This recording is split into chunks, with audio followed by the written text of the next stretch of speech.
Bank refused a black CEO's withdrawal, went silent. When she said check the owner.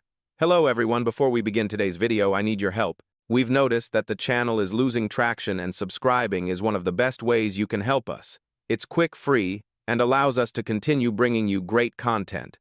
Your support means everything. Let's keep this channel growing collectively. Where are you watching from? Drop your city or country in the comments below. Thank you very much. Now let's get back to the story. The room was chaos, wrapped in marble and silence. A black woman knelt on the cold bank floor, wrists pinned by two officers, a third pressing down on her shoulder. Blood traced a thin line down her cheek, not from fear but from friction. Cameras were out. Voices rose. The manager, pale and furious, jabbed a finger toward her face. "She's stealing again," he shouted.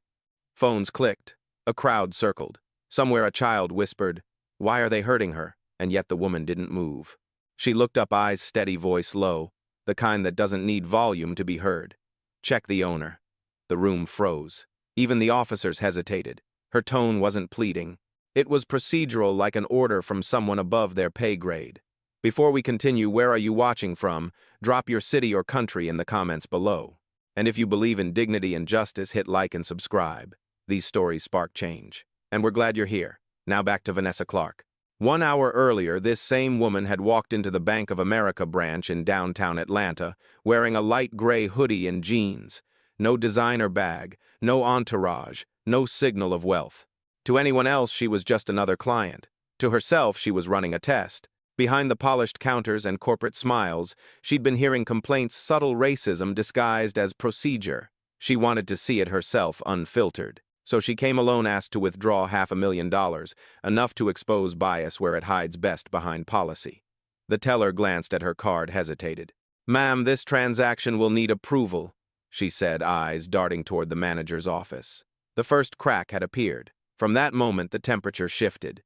People started watching. A suit at the back muttered, "These people always try something." A security guard leaned forward, already reaching for his radio. Vanessa's heart didn't race. It slowed. Because she'd seen this play before when she was 25 and denied a loan despite triple the collateral. When she was 32 and asked if she was the assistant at her own board meeting. And now at 46, she was about to show them what ownership really looks like. The camera flashed from the future, her kneeling on the floor, blood on her face, hadn't happened yet. But the spark that would lead there had just been lit. The bank was pristine that morning. Marble floors gleamed like water under fluorescent light. Every sound felt amplified. The click of heels, the buzz of the printer, the polite hum of air conditioning. Vanessa Clark walked in as if she had nowhere particular to be. No assistant, no suit jacket, no flash. Just a hoodie, jeans, and purpose disguised as calm. She approached the private client desk and smiled. "I'd like to make a withdrawal." The teller, a woman in a navy blazer badge, reading L. Newman blinked once, then twice. "How much?" "500,000, Vanessa said softly. The keyboard click stopped. L. Newman's eyes darted toward the glass office where her manager stood. The pause was heavy enough to hear. A minute later, a man in a tailored suit stepped out. "I'm the branch manager," he said. "We just need to verify the source of your funds." Vanessa nodded. "Run my name." "It's all there." He didn't move. "You'll need to provide additional documentation. Cash transactions of that size raise flags." His tone said, "You don't belong here." Her expression said, "Try me." A man in a gray vest near the espresso bar chuckled. "She's serious in a hoodie," someone else whispered. "Probably a scam." Vanessa heard it all. She'd heard it before. At 23, when she bought her first property, the loan officer laughed at her signature. "Too neat to be hers," he said. She smiled then the same way she did now, quietly, like a fuse being lit. "Ma'am," the teller said, voice tightening, "this area is for verified clients only." Vanessa glanced at the frosted glass sign above the counter, Private Wealth Division. She almost laughed. "That's exactly why I'm here." Phones buzzed. One of the junior associates whispered, "Should we call security?" The manager didn't say no. He didn't have to. Vanessa placed her black card flat on the counter. It glinted under the light, heavy matte reel. "Swipe it," she said. The teller hesitated. "It could be fake," the manager muttered. "We've seen these before." Vanessa exhaled slowly. "You've seen power before, too." Didn't recognize it then either. The room shifted, not loud but alive. A young black employee at a nearby desk froze mid-typing. He looked up, watching, torn between fear and recognition. His eyes said what no one else would: don't let them erase you. Security entered from the side door. The manager straightened, relief creeping back into his posture. Escort this woman outside until we verify her credentials. Vanessa didn't flinch. Of course, she said. You'll want to document this interaction carefully. But they didn't understand. Not yet. Every move, every word was already being logged, because this wasn't a scene she stumbled into. It was a test she had designed herself. The first officer arrived within 2 minutes. Broad-shouldered, calm, indifferent, the kind of presence that made everyone else in the room straighten their spine. The bank manager met him halfway. She's refusing to cooperate, he said, pointing toward Vanessa as if labeling a threat. Vanessa sat still, legs crossed, hands resting on her lap tablet beside her like a silent witness. Ma'am, the officer began, we just need to confirm your identity. You already have it, Vanessa replied, sliding her ID and card toward him. Everything you need is there. He didn't even look down. He turned back to the manager. She says she's a client. The manager smirked. They all say that. The hum of conversation around them thickened. Someone whispered, "What's happening?" Another voice answered, "Fraud attempt." A phone camera blinked red, recording. Vanessa caught the reflection in the polished marble wall. A crowd was forming, small but hungry for spectacle. Then it happened, the spark that turns judgment into danger. The manager reached across the counter and snatched her tablet, yanking it away before she could react. "This device will stay here," he said, "until we can prove those accounts aren't stolen." The suddenness of it sent her coffee cup tumbling, brown liquid streaking across the white counter. Gasps. Phones raised. Vanessa rose halfway from her chair, voice low but edged with steel. "That's private property." "Sit down," the officer warned, hand near his belt. She met his eyes. "I am sitting down." Her voice didn't rise. It didn't need to. It just carried through the tension, through the arrogance, through the institutional habit of disbelief. Across the room, a young intern, 22 name tag M. Lewis whispered, "She's not wrong." The teller hissed back, "Stay out of it." But he didn't. He took out his phone, typed something quick, and hit record. "For the report," he murmured. The manager leaned closer, voice sharp. "Look, lady, this isn't personal. But 500,000 in cash, dressed like that. You really expect us to believe it's legit?" Vanessa's jaw tightened. "Funny," she said quietly, "how my balance became suspicious the moment you saw my face." A murmur rippled through the crowd, the sound of people realizing they might be watching something ugly. The manager straightened, sensing he'd lost control of the narrative. "Security," he barked. "Remove her now." The officer stepped forward. Vanessa didn't move. She lifted her chin, calm as marble. "Touch me," she said softly, "and your badge number becomes part of the audit log." The officer paused, uncertainty flickering. "Audit log? Exactly," Vanessa replied. "This isn't just a withdrawal. It's an evaluation." He frowned, confused. The manager scoffed. "Evaluation of what?" She looked him dead in the eye. "Integrity," she said. And in that moment, no one laughed. The only sound was the steady hum of the bank's security cameras recording every heartbeat that followed. The silence after her last word wasn't peace, it was a pulse. Every sound in the room seemed to shrink beneath it. The low buzz of the air vents, the faint tick from the clock above the vault door, even the shuffling of nervous shoes slowed down like the world had been told to hold its breath. The manager finally spoke. "Ma'am, this attitude isn't helping you." Vanessa didn't blink. "Neither is your bias." The way she said it, flat, unflinching, made him flustered, like a man suddenly aware the floor beneath him was glass. The officer adjusted his stance. "Look, let's all stay calm here." "I've been calm," she said. "You're just late to it." Near the waiting lounge, 2 clients watched closely, one older woman in pearls, one young man in gym clothes, both realizing this wasn't a simple misunderstanding. The younger whispered, "She hasn't even raised her voice once." The woman replied, "That's what makes them nervous." Vanessa leaned against the counter again, steady. "If you're going to detain me, at least do it knowing you're on camera." The officer frowned, glancing at the phones around him. 4, maybe 5 were filming now. The manager gestured sharply. "Phones down. You can't record inside a private branch." A teenager near the door said, "Then stop giving us something to record." Laughter flickered, quick and uncomfortable. Vanessa didn't smile. She looked at the teller, still holding her card like it might burn her fingers. "You said this area is for verified clients only," she began softly. "Yes," the teller stammered. "Then verify me." No one moved. The hesitation was almost physical. The teller's eyes darted toward the manager, waiting for permission that never came. So Vanessa took her phone, pressed one button, and spoke quietly. "Carla, this is Vanessa. Proceed to stage 2.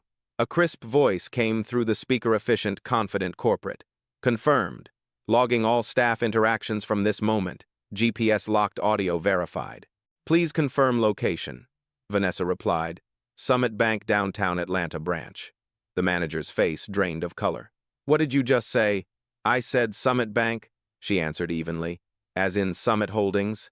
As in the parent company that owns this branch." A wave passed through the room, whispers, gasps, disbelief.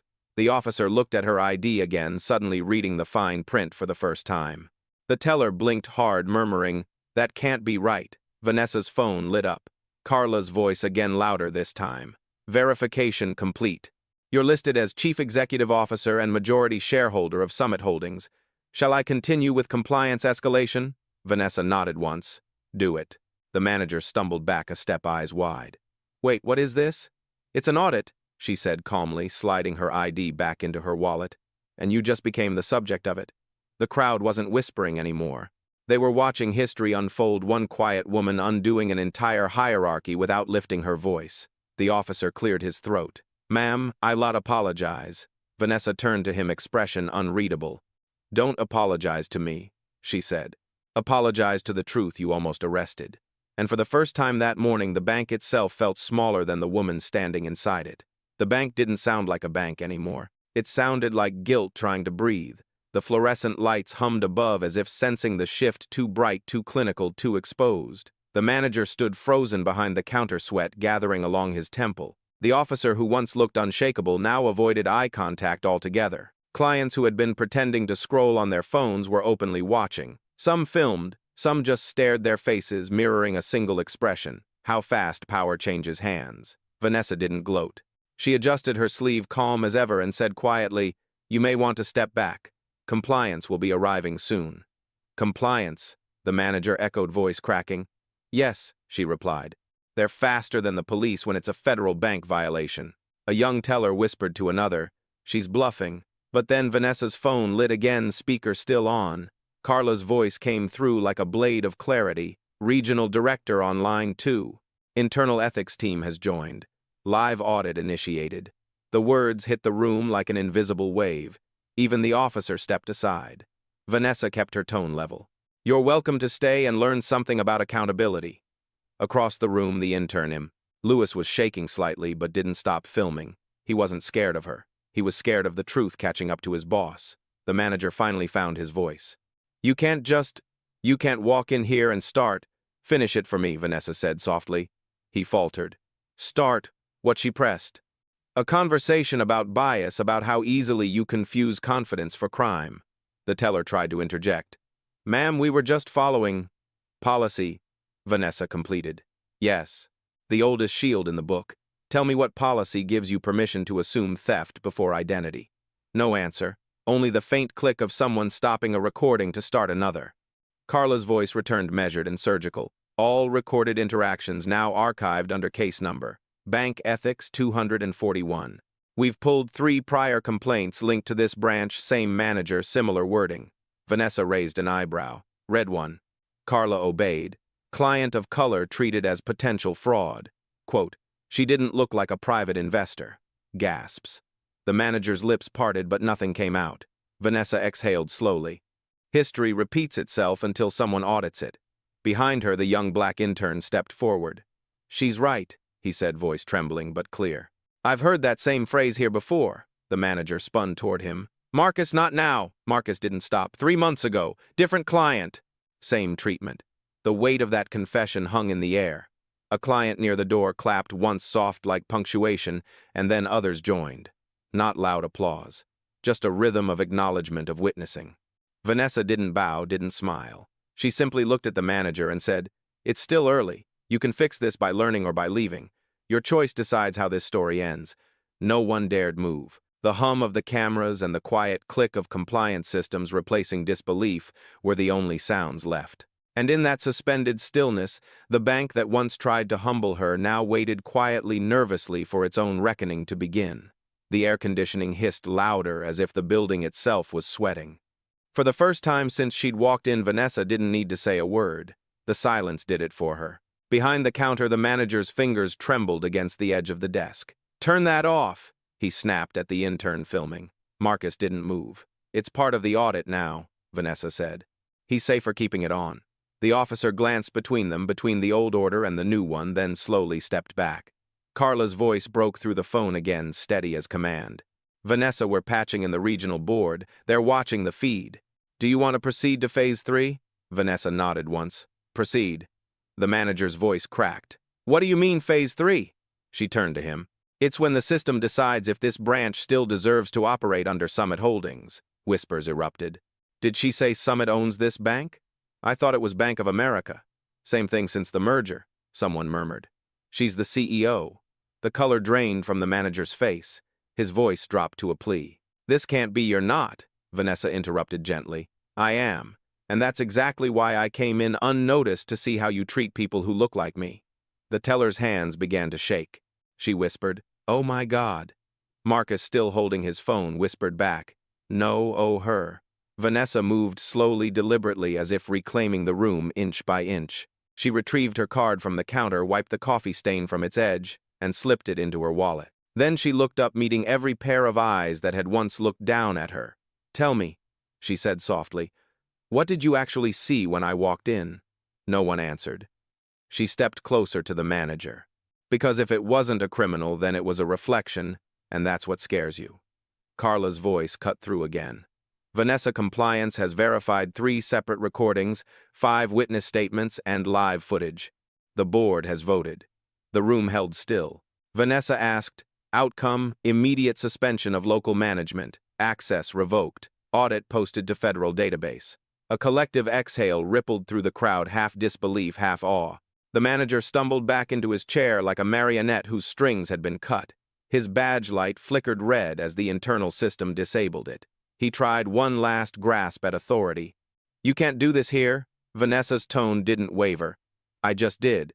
Across the room, the elderly woman in pearls nodded slowly, whispering, "Justice finally dresses in quiet."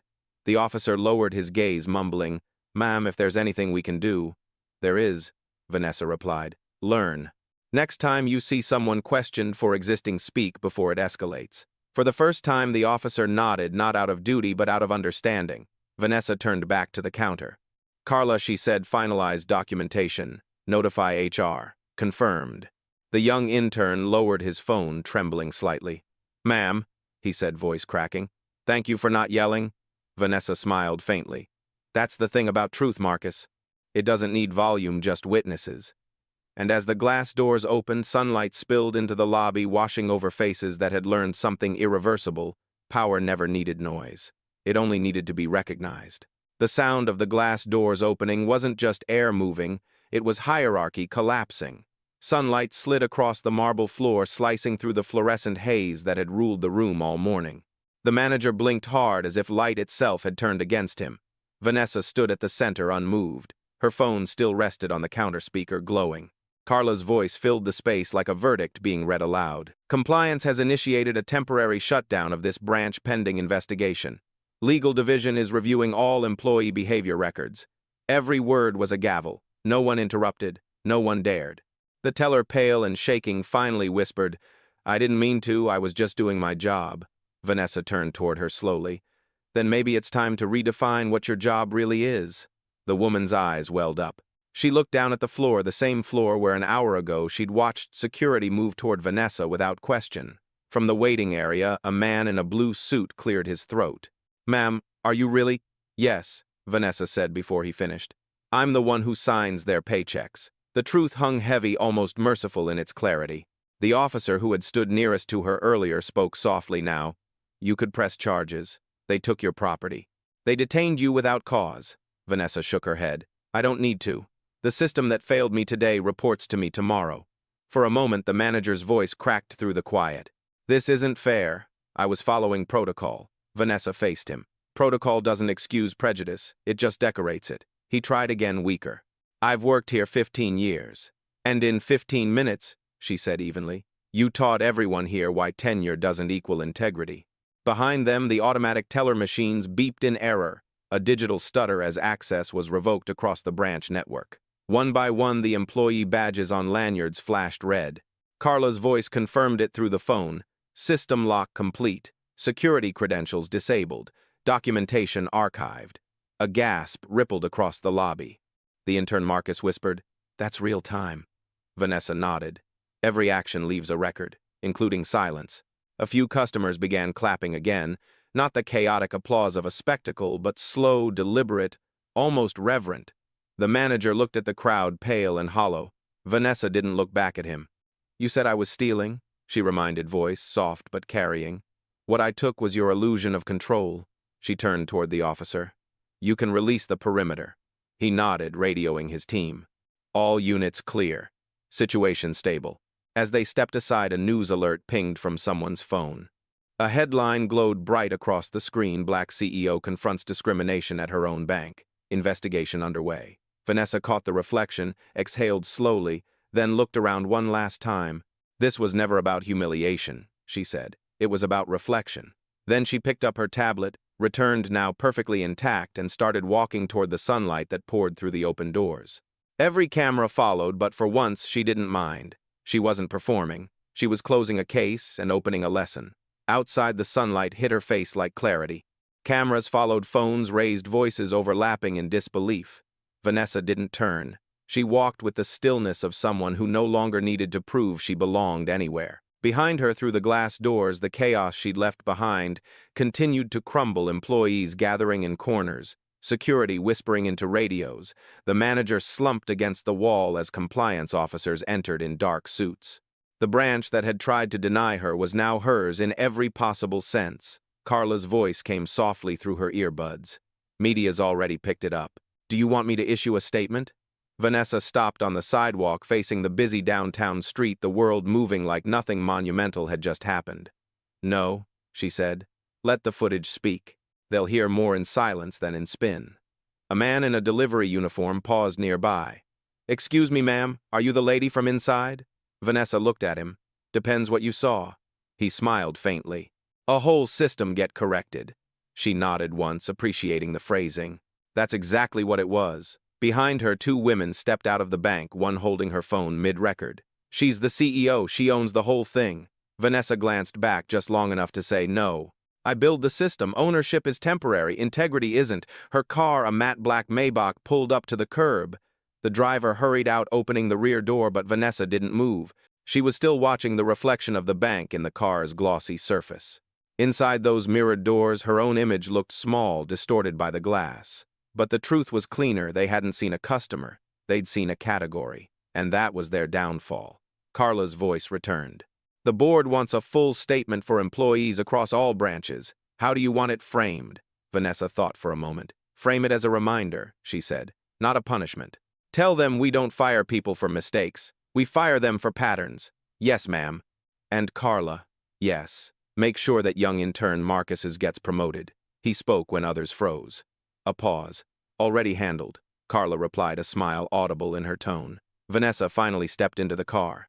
The door closed with a soft click, shutting out the noise. For a brief second, her reflection stared back from the tinted window. Calm, steady, a woman who had just dismantled prejudice with procedure. Her driver looked through the mirror. "Home, miss." "Clark, no," Vanessa said quietly. "Headquarters." He nodded, engine humming to life. As the car pulled into traffic, the bank behind her shrank into distance, still buzzing with reporters, still processing what had just happened. And somewhere deep inside that building, red security lights flashed, signaling a system in lockdown. Vanessa looked out at the skyline, her city reflected in glass towers of her own design. "Check the owner," she whispered almost to herself. Not as a command now, but as a reminder. Sometimes the most powerful thing a black woman can say is nothing at all. By the time Vanessa reached headquarters, the city had already moved on. Cars honked, street vendors shouted, life continued, unaware that downtown Atlanta had just witnessed a quiet revolution. Inside the Summit Holdings Tower, the top-floor conference room was already alive with tension. Screens glowed with paused footage from the branch. Her image, calm, cornered, unyielding, was frozen mid-frame. The words, "Check the owner," were captioned in white beneath her still face. She entered without announcement. The chatter stopped immediately. 12 board members turned toward her, each one trying to read her expression before deciding theirs. "Miss." Clark, one began hesitantly. You've caused quite a stir. Vanessa set her tablet on the table, the same one that had been confiscated hours earlier. I didn't cause it, she said.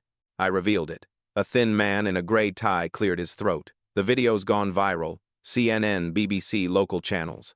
The public sees this as a story of racism inside our system. It is a story of racism inside our system, Vanessa replied. That's the problem. You're just not used to it being televised. The room fell silent again. One woman, the head of compliance, spoke softly. You want to make an example out of that branch? No, Vanessa said. I want to make a precedent. Examples fade. Precedents change behavior. She walked toward the window wall. The city stretched beneath her glass concrete and human ambition. When people look at us, they don't see policies, she continued. They see how we behave when no one's watching. Today, the cameras made sure everyone was. A board member at the far end shifted uncomfortably. But the PR damage, Vanessa turned voice steady but sharper now. PR isn't damage. It's disclosure. If the truth hurts, it's because we built a system soft enough to bruise. Carla entered quietly, placing a folder in front of each director. These are the compliance audit findings. Immediate terminations processed. Branch operations temporarily paused. Vanessa nodded. Thank you. Now add something else to that report. The new protocol bias simulation tests across all branches unannounced. Every quarter. Anonymous evaluators. A murmur swept through the room. You mean people pretending to be customers? Exactly, Vanessa said. The way I did today. Because the only real test of integrity is what happens when you think no one's grading you. The woman from compliance smiled faintly. That's bold. It's overdue, Vanessa replied. She walked back to the table, resting both hands on its polished edge. Our slogan says, where trust lives. Let's start earning that. No one spoke for a long moment. Then the man in the gray tie whispered, You know this footage will be in every business ethics class by tomorrow. Vanessa allowed herself the smallest smile. Good. Let them study what accountability looks like. Outside thunder rolled low across the skyline, not storm, just pressure shifting. Inside, Vanessa glanced once more at the frozen image of herself on the screen. She didn't yell, she murmured almost to herself. She didn't need to. And as the room stayed quiet, the message became unmistakable. Leadership wasn't the ability to command silence. It was the ability to earn it. By morning, the story had a life of its own. Bank refused a black CEO's withdrawal, went silent. When she said, check the owner. The headline looped across every news channel, clipped into TikToks, stitched into duets.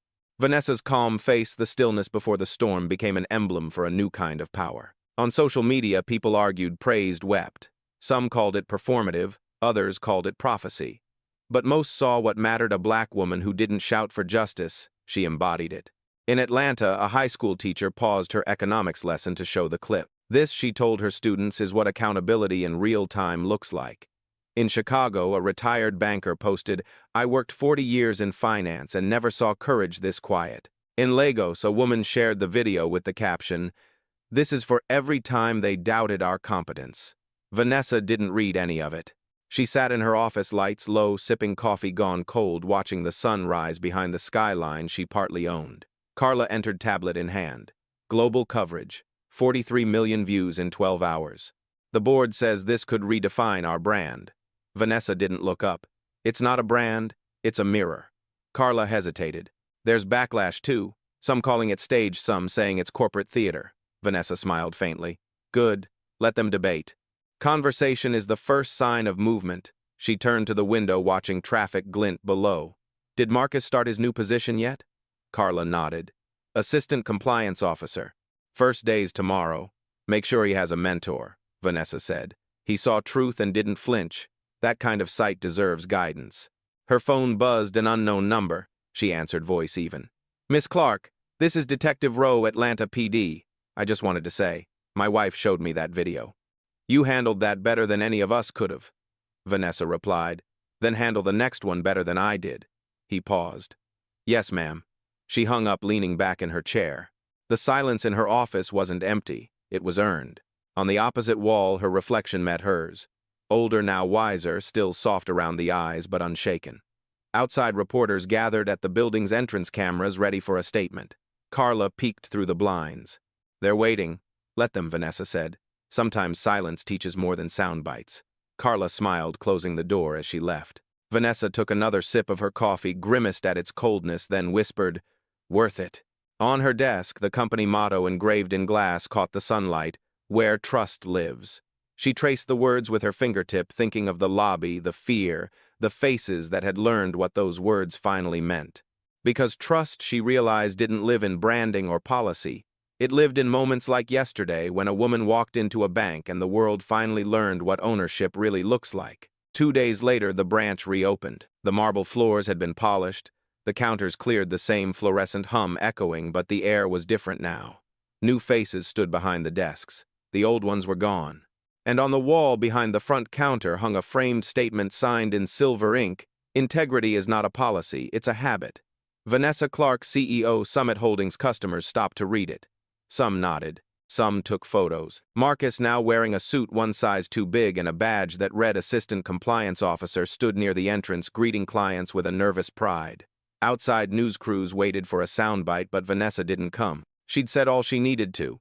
Instead, she spent the morning visiting a community center in South Atlanta, the same neighborhood where years ago a bank had refused her first business loan. She spoke quietly to a room of teenagers in hoodies and sneakers. "When they say you don't belong," she told them, "remember, build something they can't deny." A girl raised her hand. "But what if they still don't see it?" Vanessa smiled. "Then make them feel it. Success has texture. Let them touch it." Her phone buzzed. Carla again. "The regulators just called.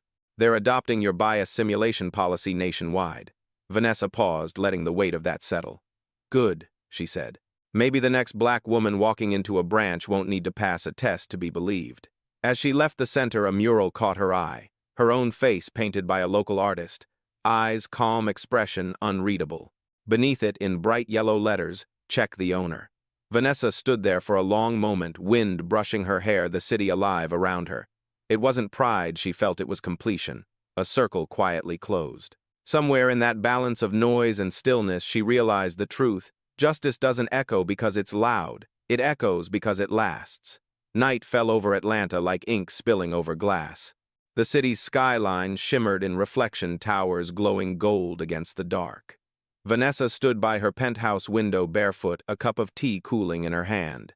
Below her, the city pulsed, the same city that once doubted her, now moved under the shadow of her name. On the news, anchors still replayed the clip, that single phrase, "Check the owner." It had become a movement, a mantra, a mirror. People were printing it on shirts, using it in protests, writing it beneath videos of injustice. She never intended it to go that far. But maybe that was the point. Truth travels faster when it's unforced. Carla entered quietly, tablet in hand. "Final audit reports in. All protocols confirmed. No lawsuits pending." Vanessa nodded. "Good. Send bonuses to the employees who cooperated with compliance and a severance package to those who didn't." Carla hesitated. "You sure about that last part?" "Yes," Vanessa said softly.